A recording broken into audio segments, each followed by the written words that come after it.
क्या आप जानते हैं कि 40% रूट और 60% रूट का मीनिंग क्या है? सैनिक स्कूल का फॉर्म भरना चाह रहे हैं और सैनिक स्कूल में फॉर्म भरने की प्लानिंग कर रहे हैं, आप फॉर्म भर चुके हैं, तो आप लोगों की वीडियो एंड तक देखना चाहिए क्योंकि बहुत सारे कॉन्सेप्ट मैं क्लियर करने वाला हूँ और आपकी काउंसलिंग में ये सारी बातें बहुत इंपॉर्टेंट रहने वाली है। मैं बात करूंगा आज 40% रूट और 60% रूट क्योंकि जो भी नए स्टूडेंट्स हैं, जो नए पेरेंट्स हैं, जो बच्चे फर्स्ट टाइम इन वीडियोस को देख रहे हैं या थोड़ा बहुत वीडियोस देखा है, तो बड़ा कंफ्यूजन सा रहता है न्यू सैनिक स्कूल के एडमिशन की जब से काउंसलिंग स्टार्ट हुई है और जब से ये काउंसलिंग का पैटर्न आया है, तो बहुत सारे ऐसे छोटी-छोटी बातें हैं जो पेरेंट्स को पता नहीं है।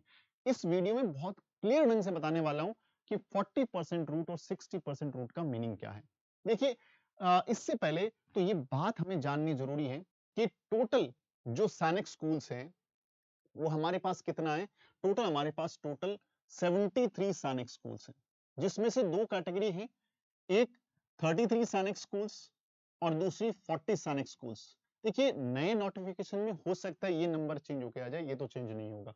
इनको हम लोग ओनली एसएस बोलते हैं, सैनिक स्कूल बोलते हैं और इनको हम लोग बोलते हैं एनएसएस, न्यू सैनिक स्कूल्स। अब क्या है ना, इनके अंदर जो सीटें हैं वो पहले से फिक्स सीटें हैं और इन सीटों के ऊपर जो रिजर्वेशन लगता है वो 67% और 33% ये रिजर्वेशन लगता है।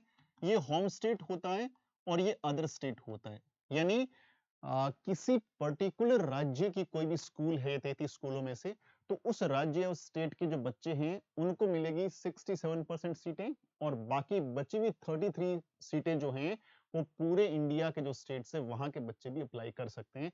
ये तो इनका क्राइटेरिया था। ठीक है। अब जो नई 40 सैनिक स्कूल्स आई, तो ये अचानक से बहुत सारी वैकेंसीज बढ़ गई, नंबर वन। नंबर टू, जो बच्चे इन सैनिक स्कूल में पहले से पढ़ रहे थे, क्योंकि ये प्री एग्जिस्टिंग स्कूल्स थी, या तो कोई गवर्नमेंट स्कूल ले ली उन्होंने, या कोई प्राइवेट सैनिक स्कूल प्राइवेट स्कूल ले ली, या कोई एनजीओ का रनिंग स्कूल ले लिया। जो रनिंग स्कूल्स हैं उनको कुछ क्राइटेरियाज के अंदर लेकर के उनको सैनिक स्कूल अप्रूव कर दिया। अब वो सैनिक स्कूल तो बन गई, लेकिन पहले से वहां बहुत सारे बच्चे पढ़ रहे हैं। तो जो बच्चे रनिंग में इन नई सैनिक स्कूल में पढ़ रहे थे और सैनिक स्कूल बनने के बाद उन बच्चों को तो प्रॉफिट होना चाहिए, उस स्कूल को तो प्रॉफिट होना चाहिए। तो इन्होंने क्या किया, एक रूट सिस्टम बना दिया, इन्होंने बच्चों के सीट्स को डिवाइड कर दिया। जितनी सीटें थी इन्होंने बोला सर 40% रूट और 60% रूट, 40% रूट और 60% रूट। मीनिंग ये हुआ कि यहाँ पे यदि टोटल 100 सीटें हैं तो 100 सीटों में से दो कैटेगरी बना दी, 40 और 60 की। अब इनमें क्या हुआ, अब ठीक है सर ये कैटेगरी तो पता लग गई, इनका मतलब क्या होता है? देखिए अब इन्होंने बोला कि जो स्कूल एग्जाम होता है एआईएसएससी का, एआईएसएससी का जो एग्जाम है, ये एग्जाम तो सारे बच्चों को बेसिक जो क्वालिफिकेशन या एलिजिबिलिटी क्राइटेरियाज है ये पास करना तो जरूरी है। अब बहुत सारे बच्चों ने पेपर दिया, बच्चों ने पास कर लिया। कुछ बच्चे ऑल ओवर इंडिया से बिलोंग कर रहे थे, कुछ बच्चे रनिंग में इनसे पढ़ रहे थे, उन्होंने पेपर पास कर लिया। पेपर पास करने के बाद इस रूट की बात को समझते हैं कि जो बच्चे इस स्कूल में पढ़ रहे हैं उन बच्चों के लिए 60% सीटें रिजर्व कर दी इन्होंने। ये सीटें सिर्फ और सिर्फ इस स्कूल में पढ़ने वाले बच्चे के लिए जाएगी, 60% सीटें। यानी 60 सीट चली गई यहाँ पे, फिर बच गई 40 सीटें। अब ये 40 जो सीट है ये ओपन कर दी गई पूरे इंडिया के बच्चों के लिए। यानी इस 40 सीटों में पूरे इंडिया के बच्चे अप्लाई कर सकते हैं।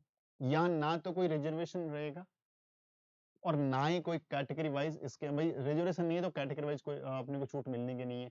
ये 40 सीटों पे कोई भी आ सकता है, यानी दो रूट बना दिए।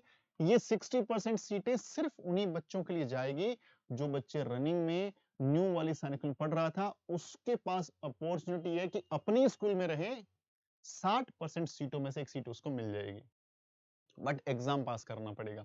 ये 40% सीटें पूरे इंडिया के लिए खुली हुई है। अब जो भी नया बच्चा फॉर्म भर रहा होता है उसके पास ऑप्शंस हैं कि वो इनके अंदर जाए या सिर्फ इसके अंदर जाए या दोनों के अंदर जाए। यहां जो बच्चा पढ़ रहा है इसके पास ये और प्लस ये ऑप्शन भी अवेलेबल है। तो ये मतलब है बेसिकली किसका, अपने 40% रूट का और 60% रूट का। देखिए 40% क्या है, ये सीट है जो सैनिक स्कूल स्ट्रीम है, न्यू सैनिक स्कूल्स है, उनके लिए सारे ऑल ओवर इंडिया के बच्चों के लिए खोली गई है। और ये जो 60% सीट्स हैं will be filled by the who is currently studying in any approved new Sanic schools.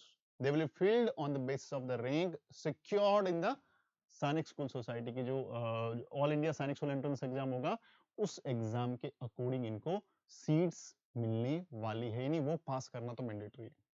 उम्मीद करता हूं कि आप यदि रनिंग सैनिक स्कूल में पढ़ रहे हैं तो भी आपका कॉन्सेप्ट 60% क्लियर हो गया होगा, और यदि आप किसी भी दूसरे स्कूल में पढ़ रहे हैं न्यू सैनिक स्कूल के अलावा, तो भी आपको 40% और 60% के रूट के चीजें जो एकदम क्लियर हो गई होगी। यदि फिर भी कोई डाउट रहता है, हमारे डैशबोर्ड नंबर पे अपना क्वेश्चन छोड़िएगा, हमारी टीम कोशिश करेगी कि उसका ऑथेंटिफाइड और जल्दी से जल्दी आपको रिप्लाई करें। उम्मीद करता हूँ वीडियो अच्छा लगा होगा। अच्छा लगा तो वीडियो को लाइक कर दीजिए, शेयर कर दीजिए अपने दोस्तों के साथ, और बेल आइकन बटन दोबारा सही से दबा लीजिएगा, क्योंकि हम लेटेस्ट वीडियोस लेके आते रहते हैं, और ये आपके सैनिक स्कूल, राष्ट्रीय military school, Navodaya school, RIMC और जितने भी एंट्रेंस एग्जाम है सबके लिए बहुत इंपॉर्टेंट होते हैं। देखने के लिए थैंक यू वेरी मच। जय हिंद, जय भारत।